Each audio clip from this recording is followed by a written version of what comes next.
আসসালামু আলাইকুম। ঈদ মুবারক বাংলাদেশের পক্ষ থেকে। As a Muslim,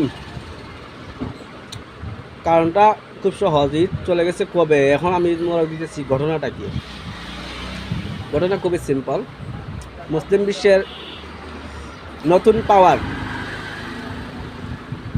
not only power but also supreme power Iran আগামী এক সপ্তাহের মধ্যে অ্যাটমিক বোমার পরীক্ষা চালাতে যাচ্ছে ইরান। তো এটা আমাদের জন্য অবশ্যই অত্যন্ত আনন্দের বিষয়। যারা শিয়া বলে চিল্লান, আপনারা চিল্লান, আপনাদের চিল্লানি আমরা দেখি, আমরা বিশ্বাস করি। শিয়া হইলে ওরা মুসলিম। মুসলিম শিয়াদের মধ্যে নাকি অনেক ক্যাটাগরি আছে। যাই হোক, আমি ওইগুলোতে যেতে চাচ্ছি না।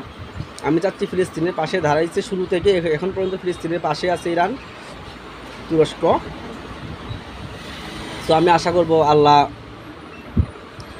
তার কুদরতি সাহায্য তুরস্কের উপরেও দান করুন, তুরস্ককেও দিন। তুরস্ক যেন ইমিডিয়েটলি যত দ্রুত সম্ভব অ্যাটমিক বোমার মালিক হতে পারে। ধন্যবাদ সবাইকে।